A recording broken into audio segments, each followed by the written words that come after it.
Extreme weather caused by climate change will create more humanitarian crisis. The second article I want to talk about is called Pentagon Signals Security Risks of Climate Change. This is by a New York Times writer, Coral Davenport. Davenport states the report lays out a roadmap to show how the military will adapt to rising sea levels, more violent storms, and widespread droughts. Kind of like the last article, Coral Davenport uses the journalism of verification. He talks about the melting of many glaciers and how water supplies will be strained in many areas of the hemisphere. He got these facts straight from the Department of Defense Climate Change Roadmap. He also states these shortages may cause political unrest in places like Africa and the Middle East where tensions are already strong. This could have been a little bit more of his own opinion, but it was still based on the facts from the Department of Defense Climate Change Roadmap.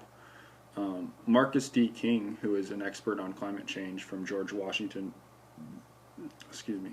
University, said, climate change and water shortages may have triggered the drought that caused farmers to relocate to Syrian cities and triggered situations where youth were more susceptible to joining radical Islam or radical extremist groups, such as ISIS. ISIS has used their power to gain much influence and control by seizing water sources and placing places where waters are scarce. And this can be seen more and more if climate change continues to happen. So anyway, like I said, I think that Coral Davenport used journalism of verification well.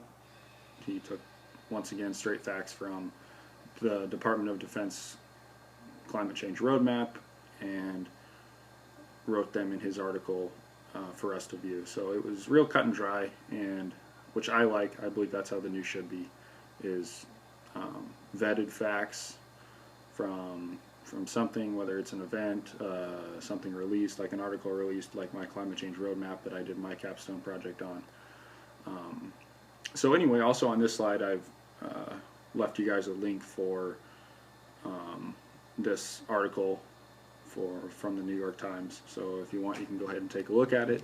And then I'm going to talk about the third article in the next slide. Thanks.